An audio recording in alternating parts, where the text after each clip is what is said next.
No nii, tere tulemast kõigile, kes on juba jõudnud ja kes meid vaatavad.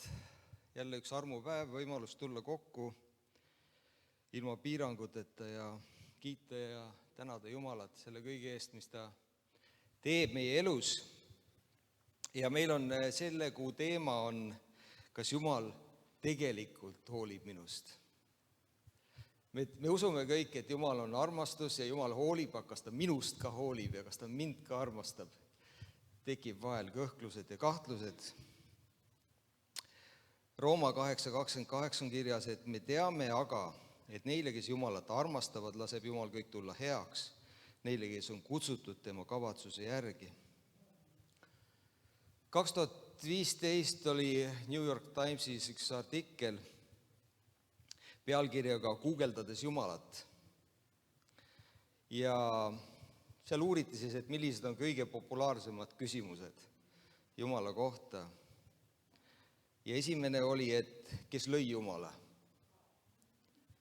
Teine oli, et miks Jumal lubab kannatusi. Aga kolmas küsimus, mis tegelikult annab mõista, kui sügavalt paljud inimesed võitlevad oma sees,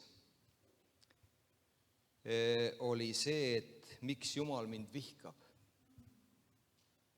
Ma ei tea, ma ise ei oleks kindlasti sellist sõna kasutanud, et see on väga äärmuslik, on ju. Aga kuid see näitab seda, et kui pimedaks võib inimese vaatenurk muutuda, on ju, kui tal ei ole tõde, nagu tõde silme ees. Et me oleme igasugu veidraid asju kuulnud, mida inimesed arvavad Jumala kohta. Ma just hiljuti vaatasin ühte multifilmi, suurepärane, soovitan ka, Lambadetektiivid. Ja teema oli see, et lammaste karjus tapeti ära. Alguses arvasid, et niisama suri, aga siis lambad said aru, et mõrvati. Ja siis hakkasid uurima, et kes nende karjase mõrvas. Ja siis Oinas, kes oli kõige targem, juhatas neid väiksesse linnakesse. Ja siis nad läksid kirikust mööda. Ja siis lammas küsib, et mis koht see on. Ja Oinas ütleb, et see on kirik, et siin elab keegi, keda nimetaks Jumalaks. Ja lammas küsib, kes on Jumal. Ja Oinas ütleb, et see on veidi segane lugu, et Jumal on karjane. Ja seal üks teine lammas ka, et ta ütleb, et kuule, aga siis ta võiks ju olla meie karjane. Aga siis Oinas ütleb, et ei saa, sellepärast, et ta on ka tall.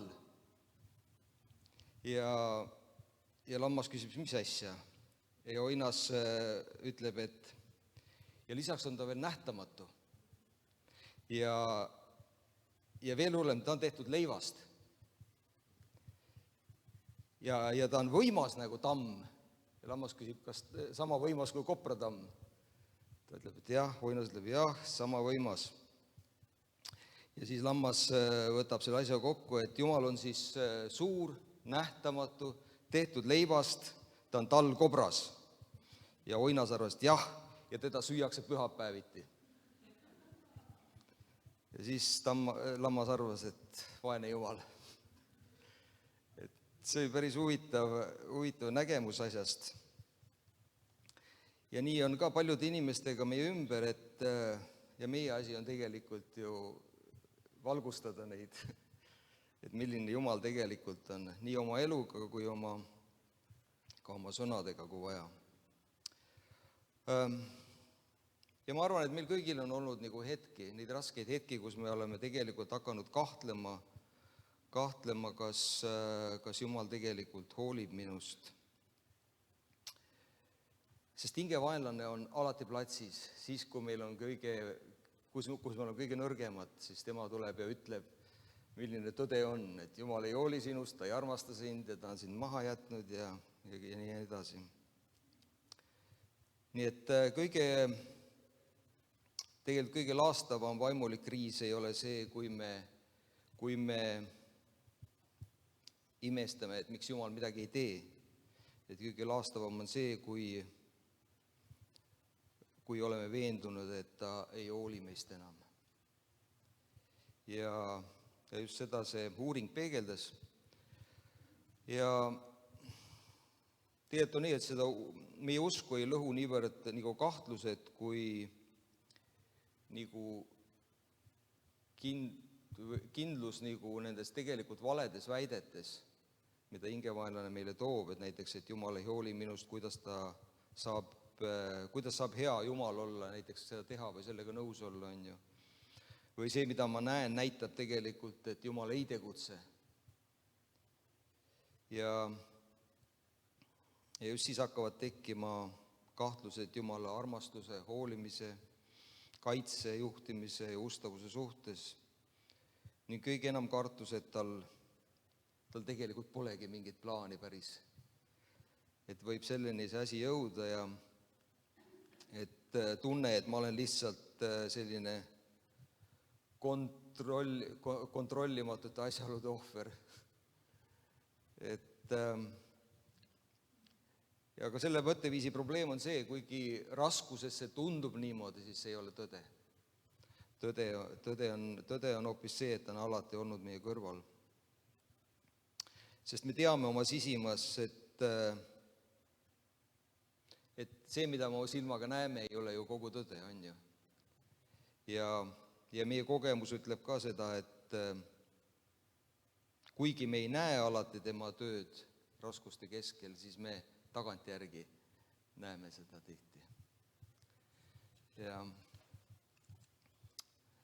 sest enamasti koosneb tema töö sellistest tuhandetest pisikestest muutustest, mis jäävad märkamatuks nagu reaalajas meie jaoks. Muidugi on raske elada selles kohas, kus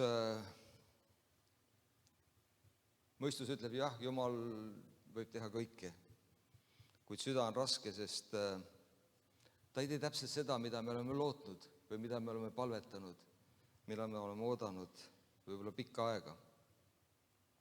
Aga mis siis aitab? Aitab see, kui me peame meeles mõningad tõed.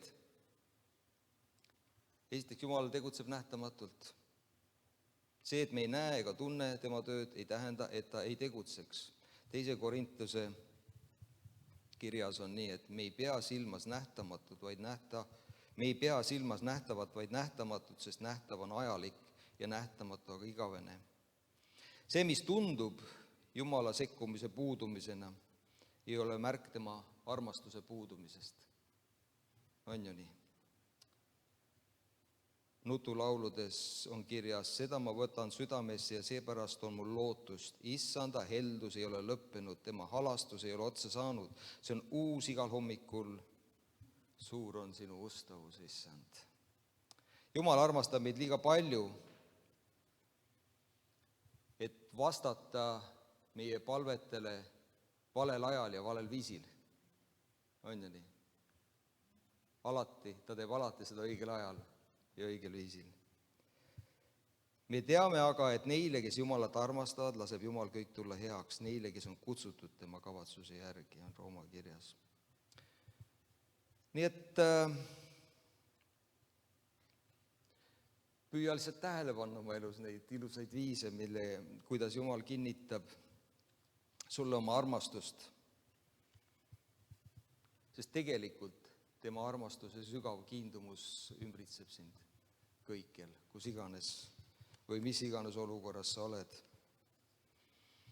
Isegi raskuste ja kõige ootamiste keskel. 1. Peetruse 5:7 on kirjas, et heitke kõik oma mure tema peale, sest tema peab hoolt sinu eest, just sinu eest. Sinu eest. Tõuseme palvetame ja siis läheme ülistusse. Kallis taevani, isa, me täname sinu armu eest, me täname selle aja eest siin, me täname, issand, me võime kokku tulla ja kiita ja ülistada sind, issand, selle imelise töö eest, mida sina teed, issand. Issand, me teame, et sina tegutsed alati. Aita meil märgata, issand, sinu tööd ka siis, kui see toimub nähtamatult. Issand, me tunnistame oma kahtlusi rasketel hetkedel, kui asjad ei lähe täpselt nii, nagu me oleme plaaninud, issand, aga me täname ja otsustame, issand, täna, et uskuda, et me ei ole nagu kontrollimatute asjaolude ohvrid, isegi siis, kui me ei näe ega tunne sinu tegevust. Me seisame, issand, tõe peal, et sina pöörad kõik heaks ja sa oled alati meiega, issand. Jeesuse nimel me täname sind selle eest. Amen.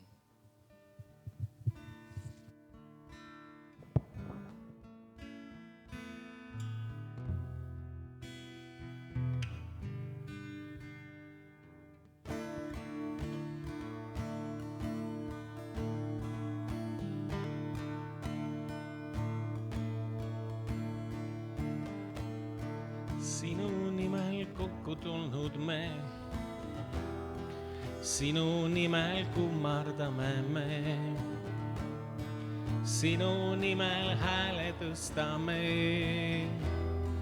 sinu nimel au me anname. Sinu nimel kokku tulnud me,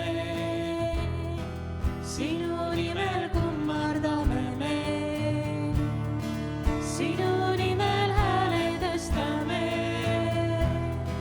sinu nimel au me anname.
nii hea on tõsta kõrgeks sind, nii hea on tuua oma kiituse laul, seistes su trooni ees.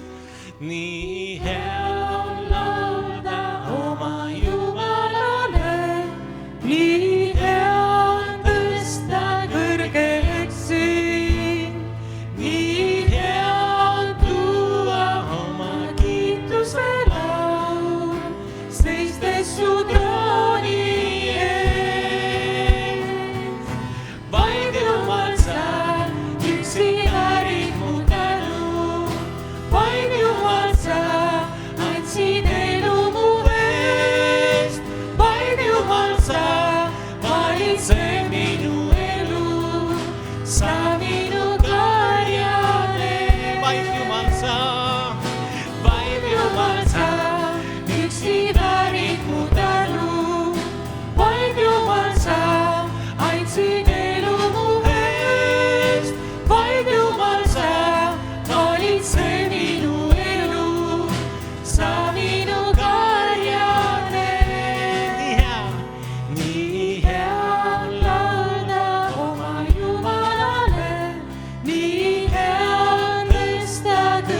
Jumal sa, üksi väärid mu tänu.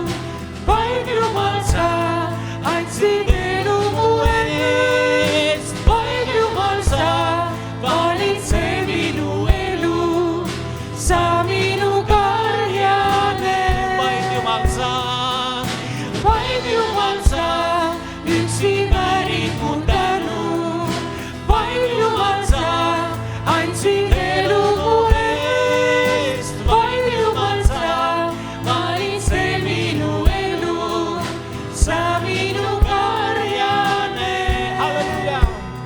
Halleluuja, halleluuja, Adonai. Halleluuja, halleluuja, Adonai. Halleluuja, halleluuja, Adonai. Halleluuja, halleluuja, Adonai. Vaid Jumal sa, vaid Jumal sa, üksi väärid mu tänu. Vaid Jumal sa, andsid elu mu eest. Vaid Jumal sa, valitsed minu elu. Sa minu karjane. Vaid Jumal sa, üksi väärid mu tänu. Vaid Jumal sa, andsid elu mu eest. Vaid Jumal sa, valitsed minu elu. Sa minu karjane. Halleluuja, halleluuja, Adonai. Halleluuja, halleluuja, Adonai. Halleluuja, halleluuja, halleluuja, Adonai. Halleluuja, halleluuja, Adonai.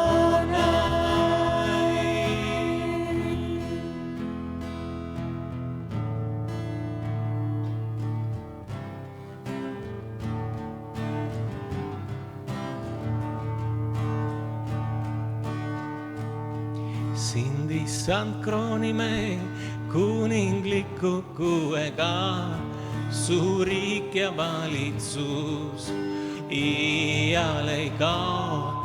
Ent luba kroonida meie kiituslauluga, sest sina oled väärt väge ja au.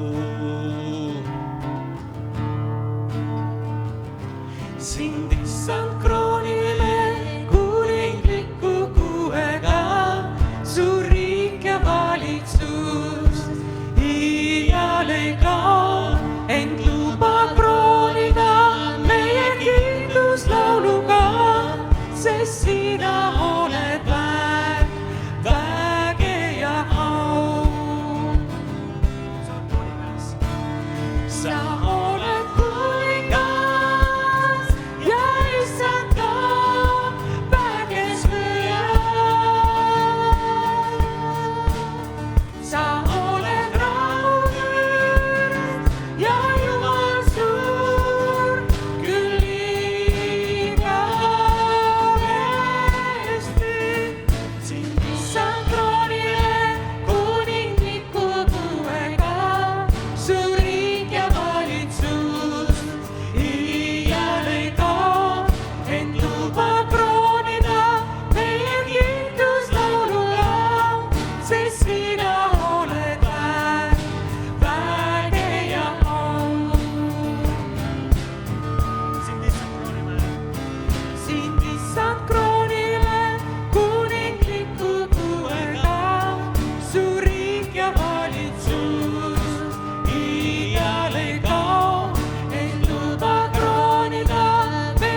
sest sina oled väärt väge ja au. ja ükskord veel. Sind issand kroonime kuningliku kuuega, su riik ja valitsus iial ei kao, et juba kroonida meie kiitusaluga, sest sina oled väärt väge ja au. Sest sina oled väärt väge ja au. Sest sina oled väärt väge ja au.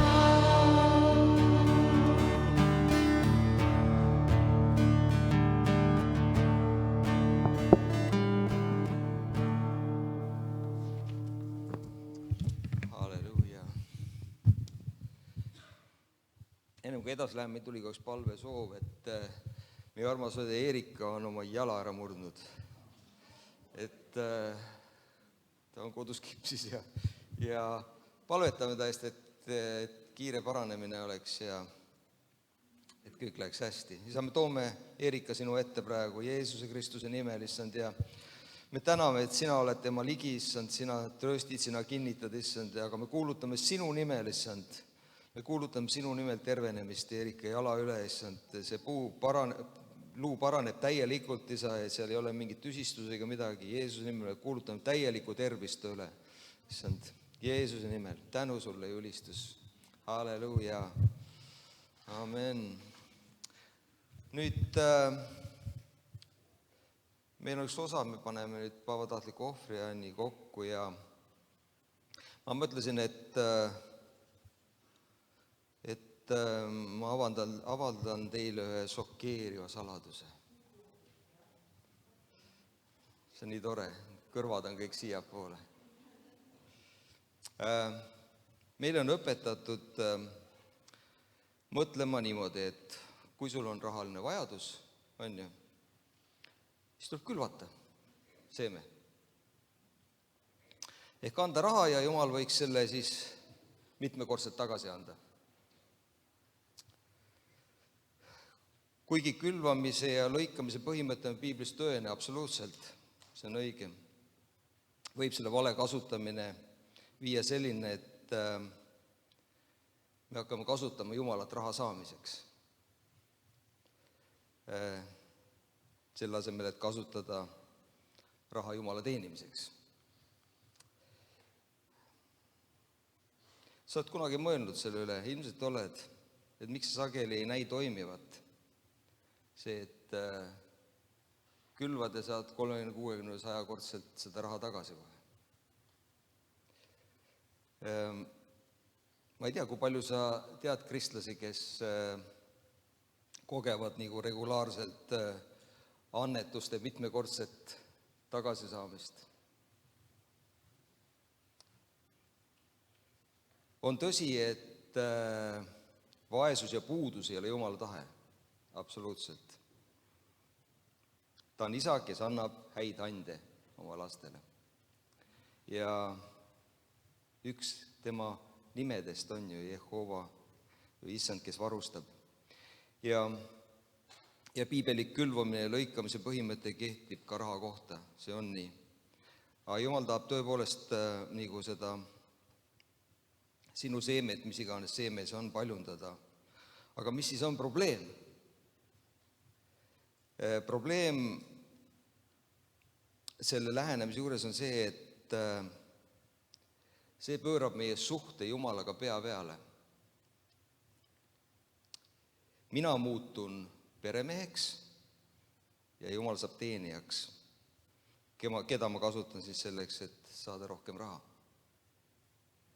Näiteks sul ei ole piisavalt raha, kasutame nüüd Jumalat ja tema põhimõtteid, et saada raha juurde. Ja kui sul on rohkem raha, siis on kõik hästi, siis pole Jumalat vaja. Jumal ei ole teenija, kelle ülesanne on sulle raha hankida. Raha on sinu teenija, mille abil laiendada Jumala riiki. Ja Jumal on sinu issand. Sina oled tema majapidaja, kutsutud raha haldama tema juhtimise all. Et me peame kasutama raha Jumala teenimiseks, mitte kasutama Jumalat raha saamiseks. Saate sellest mõttest nüüd aru? Et selle õpetuse, et varustus tuleb andmise kaudu, külva seeme ja lõika saak. Mõte on selles, et kui ma annan, siis vabastab see minu ellu uue varustuse. Huvitav on aga see, et see ei olegi Jeesuse mudel.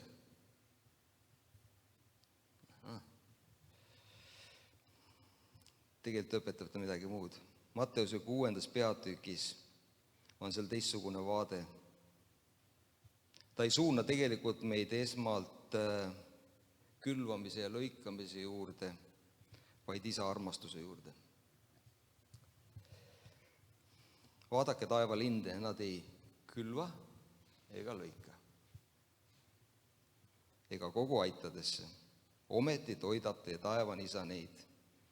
Eks teie ole palju väärtuslikumad kui nemad. Linnud ei ela pidevas mures oma vajaduste pärast, kuid Jumal hoolitseb nende eest. Kui palju enam hoolitseb ta sinu eest? Varustus ei tule eelkõige meie pingutuse tõttu, vaid sellepärast, et meil on armastav isa. Jeesus toob näiteks ka lapsed. Laps ei muretse, kus tal toitu ja riided tulevad. Ta lihtsalt teab, et tal on ema ja isa, kes varustavad, kes armastavad teda. Samamoodi kutsub Jumal meid elama usalduses, mitte hirmus. Nii et külvamine ja lõikamine on õige piibellik põhimõte, absoluutselt. Kuid see ei ole mõeldud meie vajaduste täitmise nagu peamiseks allikaks.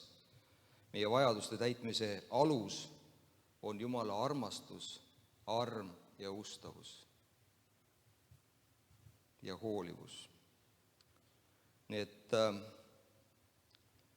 varustus tuleb sinule ainult ühel põhjusel, sest sinu taevane isa armastab sind rohkem kui varblaseid ja vareseid.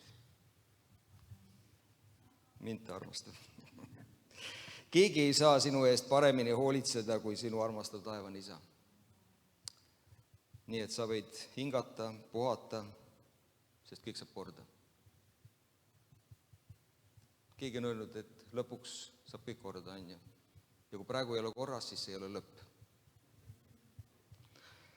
Nii et Veljo, oled sa hea, et võtad ohvri kokku ja palvetame ka.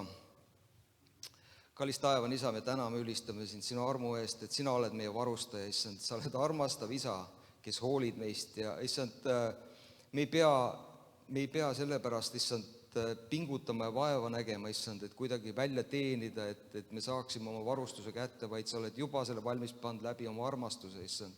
Sa oled teinud kõik selleks, et meil oleks kõik olemas, issand, sa oled toonud täiusliku ohvri ja me täname selle eest, issand, et sa oled igale ühele andnud ka kutsumise, isa, ja see täiuslik varustus on selle kutsumise sees, issand. Ja kui me otsime sinu palet ja haarame kinni sellest kutsumisest, issand, meil ei ole iialgi puudust ja me täname selle eest, issand. Me täname ka selle seaduse eest, külvi ja lõikuse seaduse eest, issand. See kehtib, see on tõesti nii, issand, sest sinu sõna ütleb, kes kasinasti külvab, ka see lõikab kasinasti. Aga sinu armastus, issand, me paneme oma lootuse selle peale ja toetume sellele, et sina armastad meid. Õnnista igat rõõmsat andjat, isa, jätkuvalt Jeesuse nimel. Tänu sulle. Amen. Ja teated ka veel, enne kui diakon Andra tuleb jagama meil Jumala sõna, et osadusgrupp G4 on jätkuvalt kell 7, siis teisipäeviti siin kirikus, kolmapäeval palve hommik kell 10, neljapäeval palve õhtu kella 7. Ja noorteõhtud on minu teada praegu pausil, suvepuhkusel või. Nii pühapäeval palve hommik kell 10, hommikukohv samuti kell 10, jumalateenistus kell 11 tavapäraselt. ja järgmine pühapäev on meil jutustamas Aivar Arge. Ja sündmustest ka veel, et eelmine kord me võtame nüüd kokku ehituse jaoks, on ju, ohvrit ja eelmine kord sai kokku võetud 706 eurot. Nii et suur tänu kõigile, kes panustasid ja natuke veel on minna, aga Jumala abiga ja teie ustavuses saame me kõik tehtud, mis vaja on meie maja juures. Nii et suur tänu kõigile.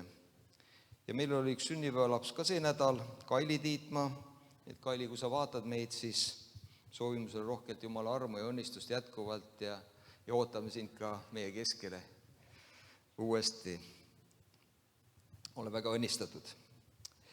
Aga võib-olla ennem, kui Andra tuleb, et kas keegi soovib tunnistada laagrist, oli vägev laager olnud, mina isiklikult ei käinud, aga kas soovib keegi öelda paar sõna? Lühidalt muidugi.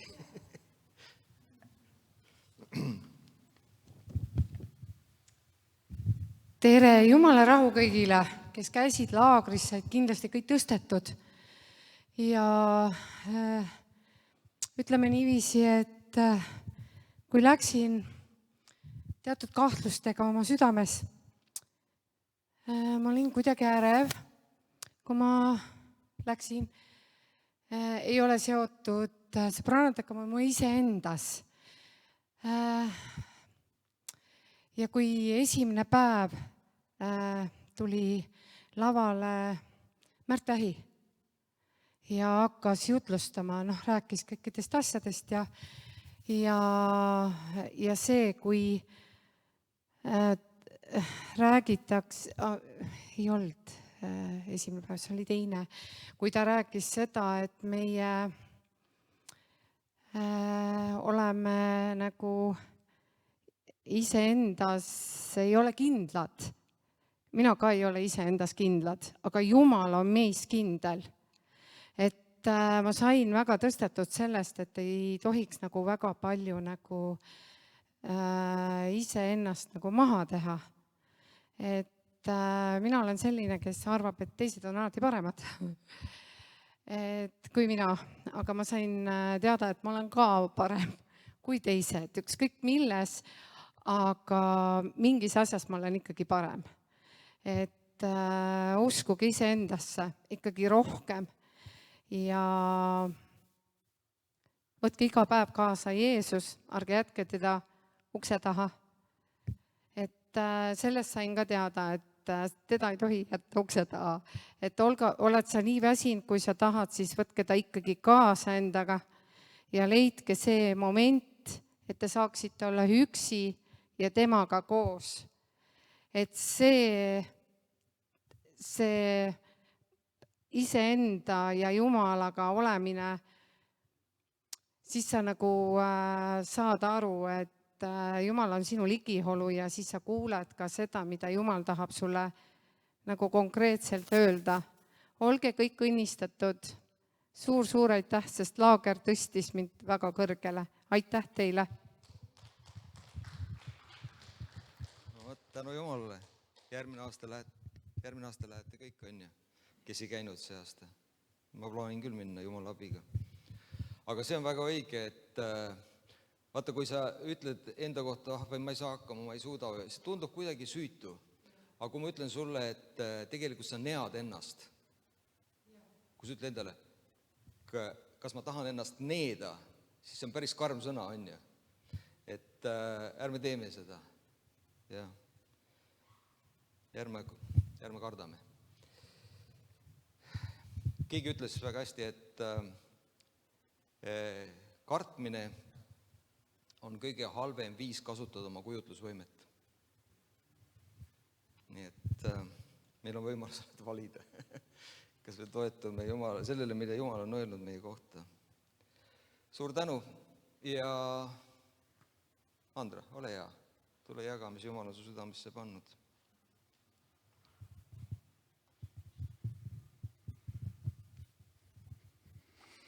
Tere hommikust kõigile, keda ei ole saanud veel tervitada.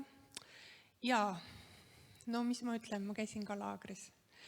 ja mõnega ma siin natukene olen juba jaganud, aga ma ütleks, et tulge kõik, sellepärast et see tõstab üles.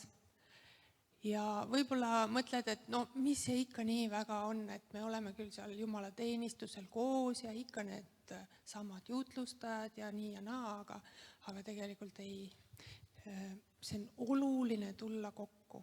Oluline tulla teistest kogudustest, kõik, et me oleme koos ja me teenime, ülistame Jumalat. Ja see muidugi, mis Lootuse külas on tehtud, see on täiesti võrratu. Ja ma tean, et paljud ka meie kogudusest käisid seal ja piltidel oli näha, kuidas töö käis ja kuidas Jumal on varustanud. Seda peab nägema.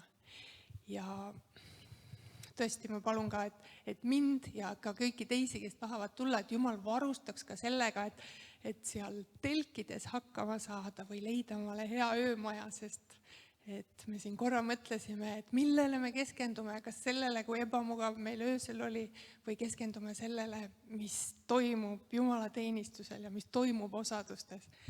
Ja tõesti, oluline on keskenduda sellele, mis on kõige tähtsam. Ja kui te kuulasite äkki viimase hommiku, see tähendab siis laupäeva hommikust meie piiskopi jutlust, siis see oli natuke sarnasel teemal ka, et millele me keskendume. Ja kellel on võimalus, siis kuulake seda järgi, et see oli tõesti huvitav ja oluline ja ülestõstev. Nii, aga siis täna ma jagan Jumala sõna ja meie kuu teema on, kas Jumal minust tõepoolest hoolib. Ja kui ma mõtisklesin selle üle ja palvetasin ja siis mul tuli kuidagi see küsimus hoopis nii, et kas Jumal mind tõepoolest armastab. Ja ma sain aru, et see hoolimine ja armastamine, need on omavahel nii seotud, et neid ei saa lahutada. Neid ei saa omavahel lahutada. Nii et tegelikult me mõtleme ikkagi palju selle armastuse peale ka. Nii, aga kui me nüüd mõtleme, siis meil on tavaks eeldada, et kõige algus oli hea. Kui me loeme esimesest Moosese raamatust, esimest peatükki, siis meil pole selles kahtlustki. Esimese Moosese 1.31 ütleb, Jumal vaatas kõike, mis ta oli teinud ja vaata, see oli väga hea. Väga hea ja ta ütleb seda korduvalt seal esimeses peatükis. Aga me oleme ka üsna kindlad, et lõpp on väga hea. Kui me loeme ilmutuse raamatut, ilmutuse 21, 1-4 ma loen. Ma nägin uut taevast ja uut maad, sest esimene taevas ja esimene maa olid kadunud ning merd ei olnud enam. Ja ma nägin püha linna, uut Jeruusalemma, taevast Jumala juurest alla tulevat, valmistatud otse kui oma mehele ehitud mõrsja ja ma kuulsin palju häält troonilt hüüdvat. Vaata, Jumala telk on inimeste juures ning tema asub nende juurde elama ning nemad saavad tema rahvaiks ning Jumal ise on nende juures nende Jumalaks. Tema pühib ära pisara ja iga pisara nende silmist ning surma ei ole enam ega leinamist ega kisendamist ning valu ei ole enam, sest endine on möödunud. Amen. Nii et kui kogu algus ja kõige lõpp on nii head, siis võiks nagu garanteeritud olla ka see, et kõik, mis seal alguse ja lõpu vahel toimub, et see on ka hea. Aga nii ta ei paista. Et kui me vaatleme maailma peale, siis alati on kuskil sõjad ja katastroofid, inimesed hukkuvad, linnad hävinevad ja paljude inimeste isiklik elu samamoodi. See on täis pettumusi, seletamatuid olukordi, segadust ja tüli ja riidu ja igasuguseid asju on. Ei saa muidugi ütlemata jätta, et meie igaühe elus toimub ka palju head ja isegi suurepärast, aga see on kõik segunenud selliste raskete, ebameeldivate ja keeruliste asjadega. Et kui loen piiblist Jumala imelisi tõotusi ja vaatan oma elu peale, siis ma näen, et see pole kaugeltki täiuslik. ega ka nii imeline, kui võiks olla. Ja võib tekkida palju küsimusi, millest tahaks selgust saada. Aga kas mõni nendest teemadest võib-olla puudutab täna kedagi? Just see, mille üle me oleme palju palvetanud. Näiteks, et ma mõtlesin, et Jumal kaitseb mu peret raskete haiguste eest, aga ta ei kaitsnud. Või arvasin, et nüüdseks olen juba abielus, aga ikka ei ole. Või kui ma soovin, et mul oleks parem töökoht, aga olen hoopis töötuks jäänud. Või Jumal on tõotanud mind tervendada, aga ma olen ikkagi haige. Ja mõni palvetab oma laste eest aastaid, aga nad ikka käivad maailmas ja ei tule Jumala juurde. Ja siis võib tekkida see küsimus, et kui Jumal tõesti mind armastab ja tal on mu elu jaoks nii imeline plaan, miks on siis tulnud mu ellu selline valu ja pettumus? Ja Jumal tõotas, et palve läbi me suudame mägesid liigutada. Ja ta tõotas meid mitte kunagi maha jätta ega hüljata. Ja ta tõotas kaitsta mu lähedasi. Ta ütles, et on armastav isa, aga ma ei tunne ennast armastatuna. Pigem vastupidi. Ja tegelikult palju kristlasi elab sellises pettumust valmistavas reaalsuses ja ei näe väljapääsu. Me loeme piiblist suuremas osas neid salme, neid peatükke, neid raamatuid, mis on meie lemmikud. See on meie vaimulikuks toidulauaks ja hommikuseks julgustuseks ja värskenduseks. Ja enamus kirjakohti, mida me loeme sotsiaalmeedias, on samamoodi sellised ülestõstvad või mida me oma T-särkidele trükkime, on ju. Need toovad esile Jumala armastust ja võitu, mida me saavutame siis, kui me käime temaga koos. Või ta kirjeldab rikkalikku elu, mida me saame siis, kui me talle alistume. Jumal annab tõepoolest võimsaid tõotusi. Need on tõesed, need on head. Ja väga oluline on neid oma igapäevaellu kaasa võtta ja uuesti lugeda, kas või pähe õppida, et nad oleks alati võtta. Aga miski teeb selle asja nagu keeruliseks. Mõned näevad oma elus neid tõotusi, mõned lihtsalt ei näe. Mõni elab terve elu nii, et tal pole mitte ühtegi suurt kriisi. Teistel on jälle üks raskus teise otsa. Ja loomulikult tekib siis küsimus, kuidas nii? Kas Jumal ei armasta teatud osa inimestest ja kas ta ei hooli, kuidas nad hakkama saavad? Ja ma tean väga hästi seda, kui kerge on hakata otsima viga iseendas. Väga kerge. Jumal on ju täiuslik, selles ei kahtle keegi. Aga kerge on hakata ennast süüdistama. Sa ei oska Jumala armastust vastu võtta. Sa teed midagi valesti. Ehk siis piltlikult väljendades, sa oled ise see halb laps ja Jumal ei saa sind õnnistada hea eluga. Sest et siis tundubki nii, et ma pole armastust väärt. Ma pole piisav.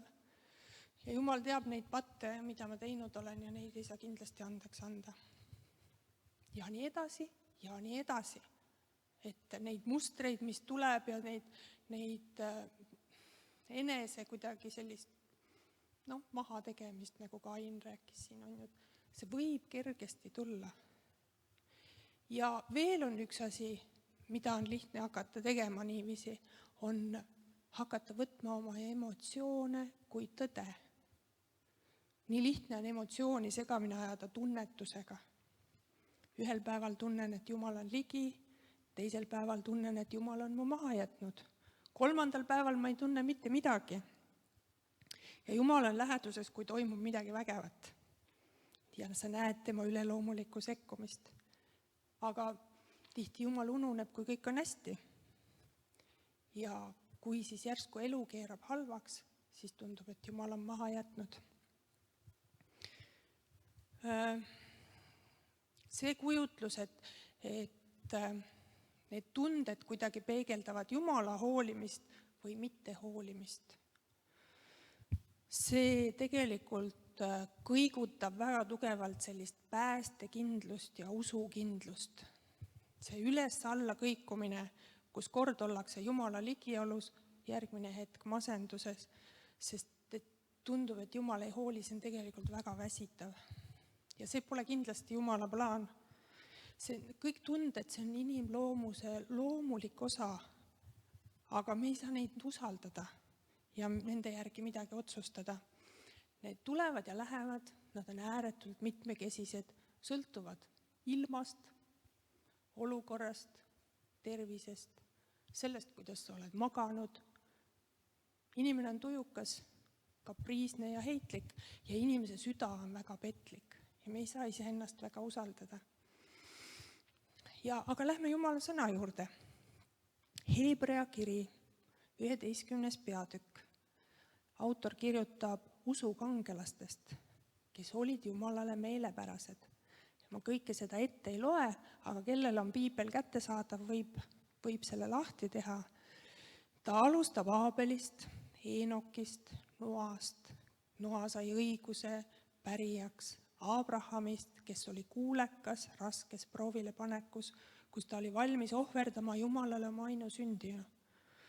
Ja usu läbi tegi Mooses suuri tegusid, ta jättis maha Egiptuse aarded ja juhtis rahvast läbi Punase mere. Ja niiviisi on selles peatükis toodud neid tugevaid ja vägevaid. Ja Hebrea 11.33 ütleb, kes usu läbi vallutasid kuningriike, mõistsid kohut, said kätte tõotusi, sulgesid lõvide suud, kustutasid tuleväe, pääsesid pakku mõõgatera eest, said nõtrusest tugevaks ja vägevaks sõjas, tõrjusid tagasi võõraste vaenuleere. Vägev, võit võidu järel ja õnnistused ja Jumala soosing saatsid neid. Aga 35. salm 11. peatükis poole pealt tuleb järsku pööre. Ühed lasksid ennast piinata surnuks, võtmata vastu pakutud vabadust, selleks, et saada paremat ülestõusmist. Teised said kogeda pilkamist ja rooska ning ahelaid ja vanglat. Neid on kividega surnuks visatud, pooleks saetud, mõõgaga hukatud. Nad on lamba ja kitsenahas käinud maad mööda ringi, puuduses, viletsuses ja kurja kannatades. Nemad, keda maailm ei olnud väärt, hulkusid ringi kõrbetes ja mägedel ning varjasid end koobastes ja urgudes. Nii et oli ka teisi. Neid, kelle elu ei kulgenud võidus, neid küll tunnustati usu eest, kuid nad ei saanud tõotusi kätte. Meile kõigile meeldiks olla sealt 35. salmist eespool, seal õnnistuste poolel. Jumala helduse ja hoolivusega ümbritsetud. Aga paljud meist leiavad ennast just sealt nende traagiliste lugude keskelt. Aga loeme näiteks, mida kirjutab apostel Paulus oma kogemustest. Teises kirjas korintlastele 11. peatükk 24. salmist. Ma olen juutide käest 5 korda saanud 1 hoobi vähem kui 40, mind on 3 korda keppidega pekstud, 1 kord kividega püütud surnuks visata, 3 korda olen üle elanud laevahuku, terve öö ja päeva olen olnud vetevoogudes, tihti olen olnud teekondadel, ohus jõgedel, ohus teeröövlite käes, ohus oma rahva seas ja ohus paganate seas, ohus linnades, ohus kõrbes, ohus merel, ohus valevendade käes, töös ja vaevas, tihti valvamises, näljas ja janus, tihti paastumises, külmas ja alasti. Loogiliselt mõeldes siis ta ihu on nii palju kannatusi läbi elanud, et me võime arvata, et ta ei ole füüsiliselt terve. Ta on tavaline luust ja lihast inimene, kes tundis valu ja väsimust täpselt samamoodi nagu igaüks. Kui ma hommikul tõusen, mul on vahest kõik liigesed ja lihased kanged, aga ma olen maganud pehmel madratsil ja kui ikka valu on hull, võtan valuvaigistit. Paulusel neid võimalusi ei olnud. Ja ta ütleb 29. salmis, kes on nõder ja mina ei oleks nõder, keda kiusatakse ja mina ei süttiks. Kui tuleb kiidelda, siis ma kiitlen oma nõtruse üle. Jumal ja meie issanda Jeesuse Kristuse isa, kes olgu kiidetud igavesti, teab, et ma ei valeta. Kõigi vaevade juures apostel kiidab Jumalat. ta ei väljenda mitte kuskil kahtlust selle üle, kas Jumal teda armastab, vaid ta ütleb ka Filippi kirjas 1. peatükis 20. salmist. Kristus saab täiesti avalikult ülistatud minu ihus, olgu elu või surma läbi. Jah, mulle on elamine Kristus ja suremine kasu. Elu pimedam pool teeb väga palju haiget, aga ta annab mõista ka seda, et me ei ole seal pimeduses üksi ja Jumal ei ole meid unustanud ega maha jätnud. Ja need naised ja mehed, keda Hebrea kirja 11. peatüki viimastes salmides on kirjeldatud, nad on Jumalale sama kallid kui need, kellest on juttu peatüki alguses. Nii et Jumala sõna ei tõota meile ainult head, mugavat, probleemi ja valuvaba elu. On ju öeldud, et oma palge higis peab leiba sööma ja valuga lapsi ilmale tooma. Ja veel on öeldud, et inimese ihu kulub ja vananeb ja seegi ei toimu tihti ilma valuta. See on Jumala sõnas kirjas. Ja lein on meie elu osa, sest me kaotame kõik oma kalleid inimesi, sest me oleme surelikud. Nii et kas Jumala armastus ja hoolimine väljendub probleemide puudumises? Kui me loeme ainult julgustavaid kirjakohti ega võta ette kogu piiblit tervikuna, siis võib jääda selline mulje ja kujutlus, et edu ja tervis ja mugavus näitavad, kui palju Jumal meid armastab ja kui palju ta meist hoolib.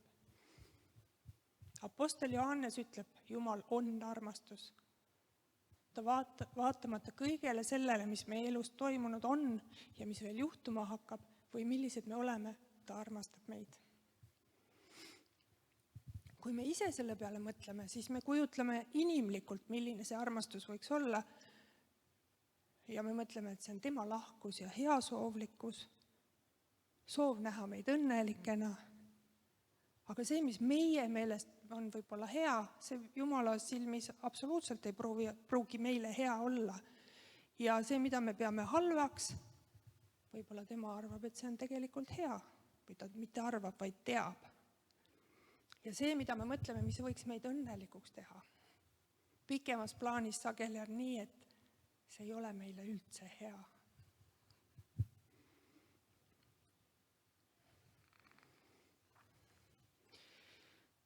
Taevane isa tarvitab oma meelevalda, et muuta oma lapsed sellisteks inimesteks, millisena ta soovib neid näha.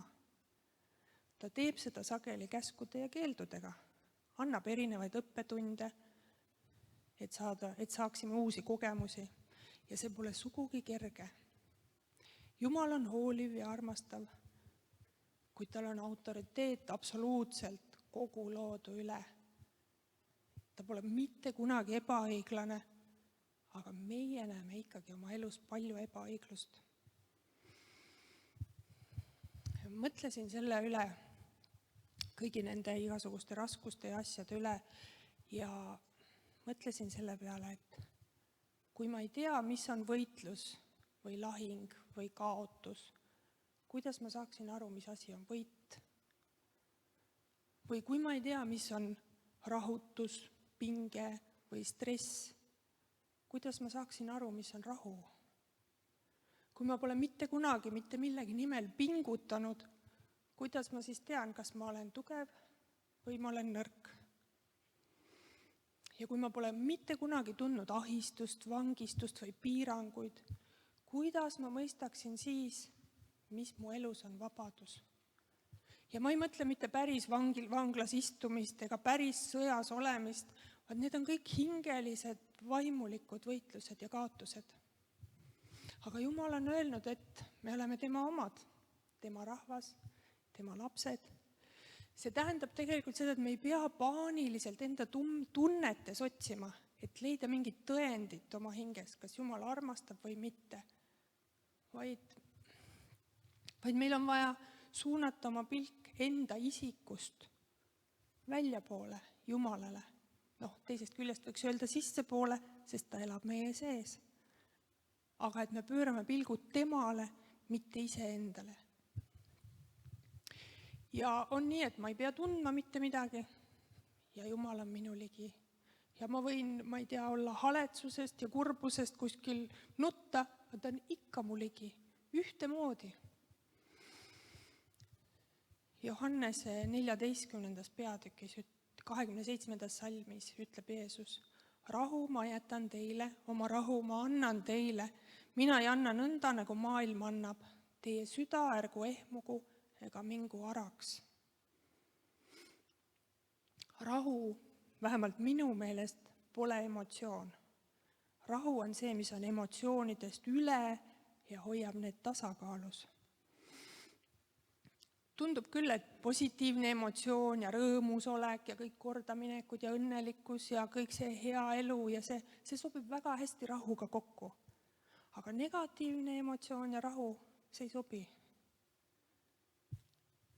Kui asjad on hästi, siis enamasti on ka rahu südames ja kõik on korras. Kuid kui mind valdab mingi kurbus või ärevus või viha või masendus või mingi halb sündmus on toimunud, mis viib tasakaalust välja, mis siis saab? See on rahu puudumine.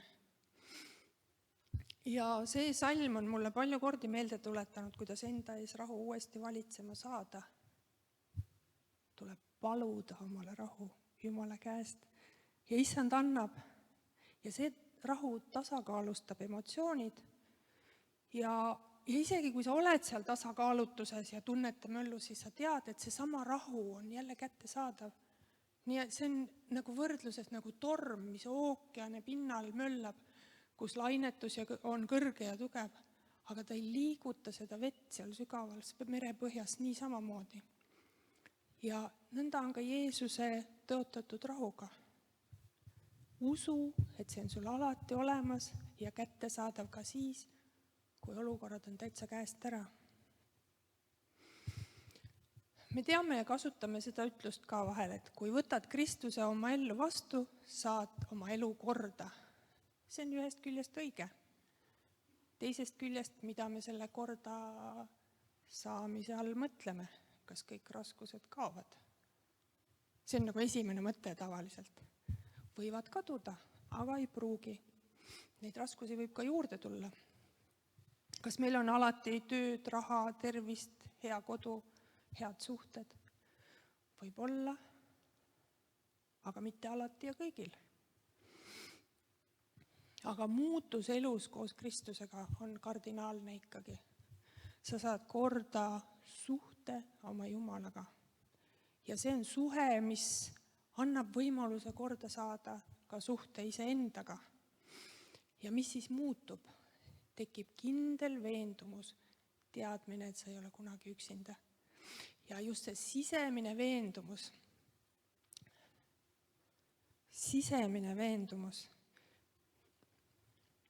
ja mitte midagi see, mis sa näed oma füüsiliste silmadega või mida sa tunned oma ihus. Ja see kõik on ka rahuga seotud ja annab su ellu kindlust tunda.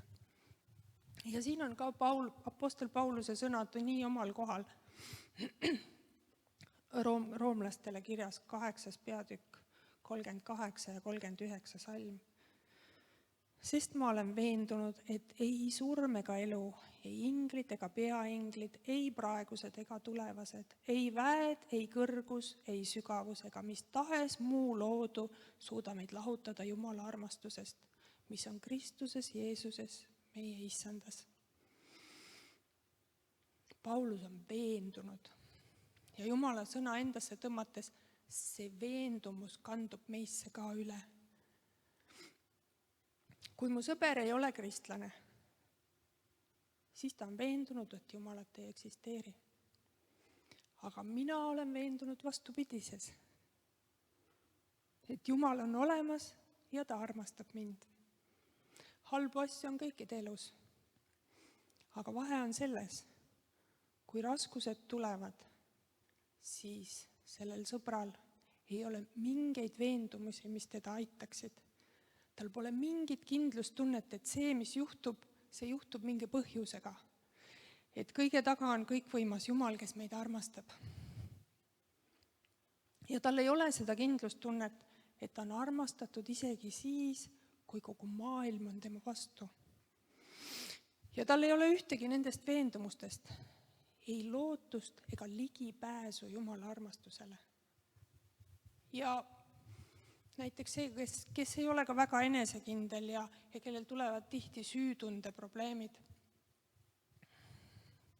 siis need kirjakohad, kus sa loed, et mitte miski ei saa sind lahutada Jumala armastusest, siis kui see on nii, et mitte miski, siis ei saa sa ka iseennast Jumala armastusest lahutada. Ei need, mida sa teed, need asjad, ega need, mis on tegemata jäetud, mitte midagi ei saa sind lahutada Jumala armastusest, sest et Jumal armastab ka neid, kes ei usu, lihtsalt neil ei ole see armastus kättesaadav. Kõik ei ole Jumala lapsed, aga Jumal ootab kõiki enda juurde. Ja see on tegelikult väga lohutav, et sa ise ka ei saa seda asja ära rikkuda. Jumal armastab sind ikka. Ja Paulus kirjutab teises kirjas Timoteusele 2. peatükk 13 salm. Kui me oleme uskmatud, jääb tema ometi ustavaks, sest ta ei saa ennast salata. Ja ka, mis ma siis ütleks kokkuvõtteks? Elus on ühtmoodi nii head perioodid, vahelduvad rasketega ja kõik möödub. Halb saab otsa ja hea lõpeb ka ükskord ja kõik on vahelduvas ja kõik on liikumas. Aga Jumala hool ja armastus on püsiv ja see jääb. Ja veendumustega selle sama veendumustega, et Jumala armastus on jääv, muutub ka see suhtumine raskustesse ja võimekus nendega toime tulla. Ja isegi siis, kui sa ei tule toime, sellest ka ei ole mitte midagi. Isegi siis, kui sa oled läbi kukkunud ja ei saa hakkama. Või et kõik siin elus on nii metsas, et enam ei ole mingit lootust. Aga sulle jääb see kindlus, et Kristus on meis ja meie ümber. Ja kui sa jõuad lõpuks nii kaugele, et mõistad tegelikult, et võid kinnitada usus, issand, mida iganes sa mu ellu lubad tulla, ma võtan selle vastu. See on tegelikult usaldus, et kõik tuleb heaks neile, kes Jumalat armastavad. Ehk ka need olukorrad, mis on keerulised taluda, on Jumala hoole ja kontrolli all. Ja tõuseme ja palvetame. Armas Jeesus, armas taevane Isa, meie armuline issand. Suur tänu selle eest, et tõesti me oleme sinu omad, sinu lapsed ja me võime usus olla ja kinnitada endale, et Jumal, mis iganes olukorrad meie elus on, sa oled meiega. Et ka siis, kui me ei näe ja siis, kui me ei kuule ja siis, kui me ei tunne midagi, issand, kõik on sama sinu poolt. Ja sina tead, millal ja milliseid muutusi meie elus korda saata. Ma ei pea muretsema. Ja Jumal, kui mure tahab tulla, siis me teame, kelle kätte me võime selle anda. Ja sa annad meile vastu rahu, Jumala rahu. See on meiega igal pool. Ja me saame selle kätte, kui me palume, Jumal. Nii et meie ümber võib olla möll, aga meie südames võib olla rahu ja see on sinuga koos absoluutselt täiesti võimalik. Tänu Jeesus selle eest. Tänu Jeesus selle eest. Halleluuja. Amen.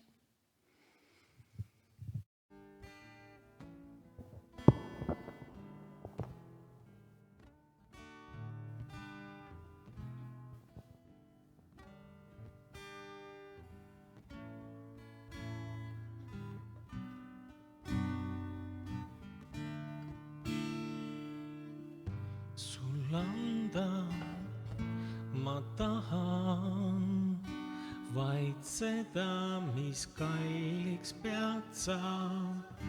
Kõik kombed ja tavad, mis tühjad ma jätta tahan nüüd.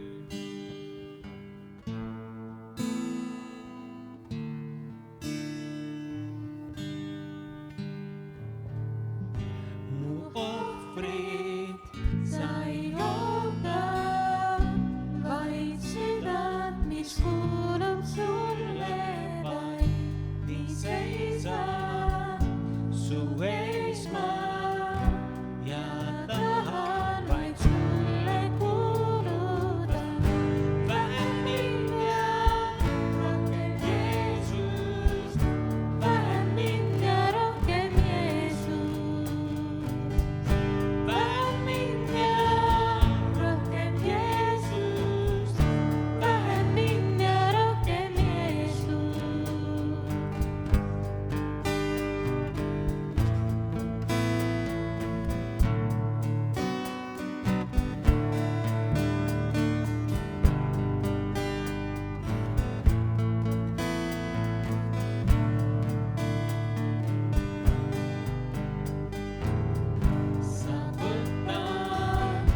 mu päästja elab.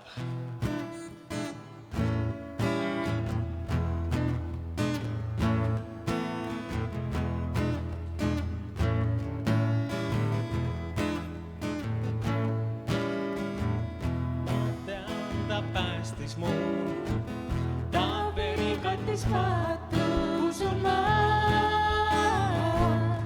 usun ma. Kõik häbi ja valu, ta nimes on ära võetud, usun ma, usun ma. Ma tean, ta päästis mu.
Halleluuja, meie päästja elab, sõltumata meie olukordadest või meie tunnetest.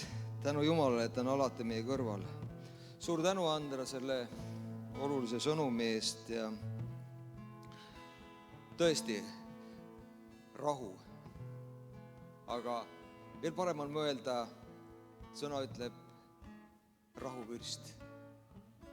Isik, kes elab meis ja kelles elame meie. Kui ma olen saanud päästetud, siis mind tõmmatakse rahuvürsti sisse ja rahuvürst on minu sees. See ei saagi teistmoodi olla. Lihtsalt ärme kasutame oma kujutlusvõimet muretsemiseks. Ärme võtame vastu neid valesid, vaid kasutame seda selleks, et näha oma vaimu silmas, et ma olen rahuvürsti sees ja rahuvürst on minus ja asjad muutuvad.